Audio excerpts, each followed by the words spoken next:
I used to be an NPR poet. I used to be an All Things Considered poet in particular.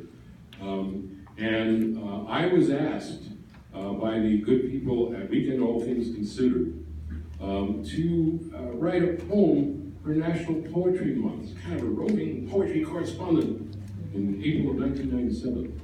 And wherever you go, write a poem and then send it to us and put it on the air. It'd be very exciting.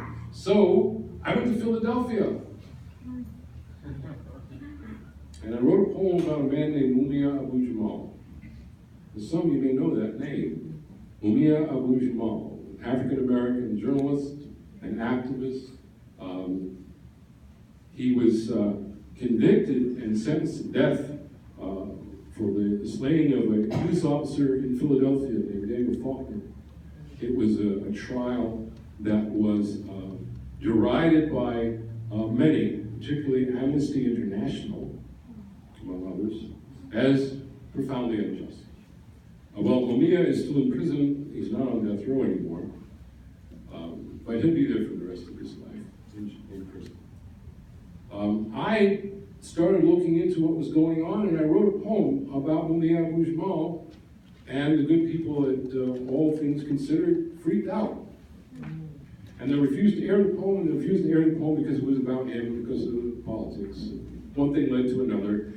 And then the next thing I knew, there was a cover story in the Progressive magazine called All Things Censored. The poem NPR doesn't want you to hear. I don't know how it got there. Well, I wrote the article.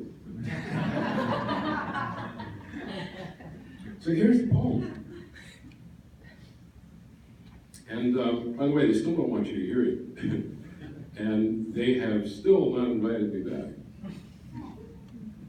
20 years. Another nameless prostitute says the man is innocent for Mumia Abu-Jamal. Philadelphia, Pennsylvania, Camden, New Jersey, April 1997. The board-blinded windows knew what happened.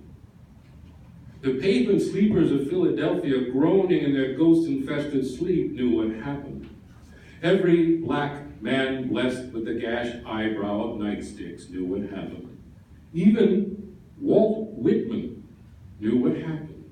Poet, the century dead, keeping vigil from the tomb on the other side of the bridge. More than 15 years ago, the cataract stare of the cruiser's headlights, the impossible angle of the bullet, the tributaries and lakes of blood, Officer Faulkner dead, suspect Mumia shot in the chest, the witnesses who saw a gunman running away, his heart and feet thudding. The nameless prostitutes, no, hunched at the curb, their bare legs chilled, their faces squinted to see that night, rouged with fading bruises, now the faces fade.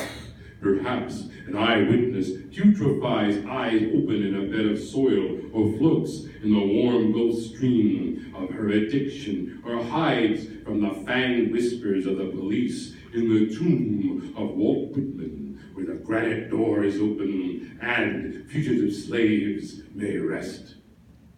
Mumia, the panther beret, the thinking dreadlocks, dissident words that swarm the microphone like a hive, sharing meals with people named Africa, calling out their names even after the police bombardment that charred their black bodies. So the governor has signed the death warrant. The executioner's needle would flush the poison down into Mumia's writing hand so the fingers curl like a burned spider. His calm and questioning mouth would grow numb, and everywhere radios sputter to silence in his memory.